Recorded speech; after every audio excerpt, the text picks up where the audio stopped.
शेखर तकिए का सहारा लेकर बैठने लगे तो थोड़ा सा झुक गए। मैंने तुरंत उनको संभाल लिया था। शेखर ने मेरी आंखों में झांक कर कहा, तुम्हारे बिना संभल नहीं पाता हूँ। मैंने कोई जवाब नहीं दिया, बस इतना पूछा, इतनी हालत कैसे बिगड़ गई? शुरुआत में ही डॉक्टर को दिखाना चाहिए था ना। तुमको तकलीफ दी थी, उसी का फल होगा। शेखर कहीं दूर देखते हुए बोले। थोड़ी देर वैसे ही चुप रहे, फिर बोले, तुम इंडिया कब आ रही हो?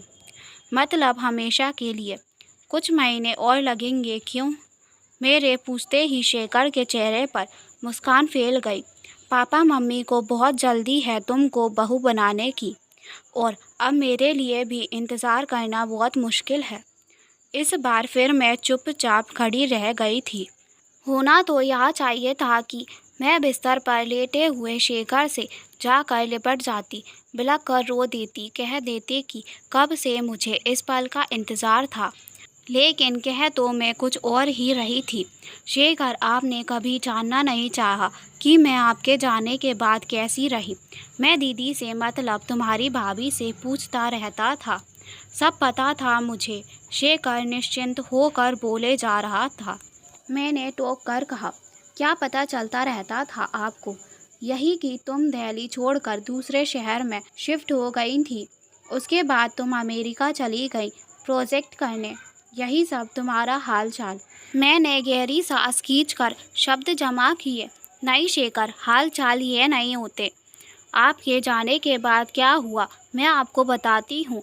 मैंने खाना पीना छोड़ दिया था, कमरे में अपने आप को बंद कर लिया था। कुछ दिनों तक मम्मी पापा ने मुझे संभालने की कोशिश की। उसके बाद मुझे मेडिकल हेल्प लेनी पड़ी। डिप्रेशन की दवाओं और दुनिया भर की थेरेपी से मैं सामान्य लाइफ में वापस आई। मैं बीमार रही हूँ बहुत लंबे समय तक, मानसिक रूप से। मैं तो बीमार रही ही, साथ में मेरे मम्मी पापा भी इस तकलीफ से गुजरते रहे। शेखर एकदम से हड़बड़ा गए थे। उनके चेहरे पर अपराध बोध साफ दिखाई दे रहा था। अवंती, मैं गलत था, लेकिन मेरा यकीन करो, अब मैं सब कुछ ठीक कर दूंगा। तुम यहाँ मेरे लिए ही आई हो ना? मैंने मुस्कुराते हुए उनकी हथेली थपथपा दी। मेरे पास जब भाभी का मैसेज आया कि आपका इतना बड़ा ऑपरेशन हुआ है, तब मैं यहाँ आने से अपने आप को रोक नहीं पाई, और यहाँ आने के बाद आपकी हालत देखकर मेरी हिम्मत ही नहीं हुई कि मैं आपको इस तरह छोड़ कर जाऊँ। जो कुछ भी मैंने किया वो मैंने अपने लिए किया। मुझे यह सब करना अच्छा लग रहा था। ये एक बहुत बड़ा सच है शेखर, लेकिन उसके साथ ही एक सच और भी है।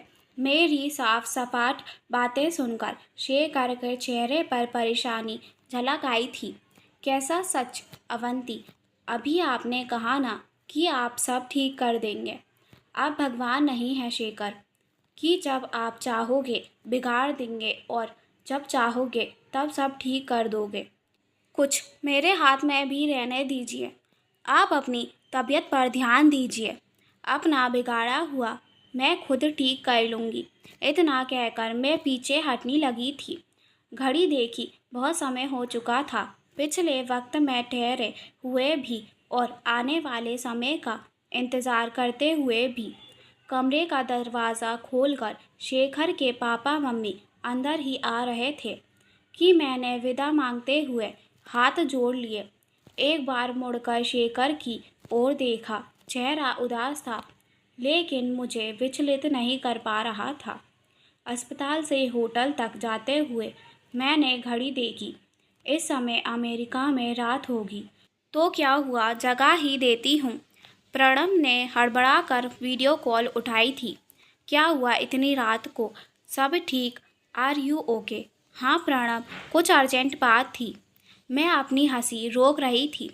वो चौंक कर बोला, जल्दी बोलो ना। बस मैं यही सोच रही थी कि शादी के बाद हम चंडीगढ़ बस जाए तो। वहाँ के छोले कुलचे बहुत अच्छे होते हैं, दिल्ली से भी ज़्यादा अच्छे।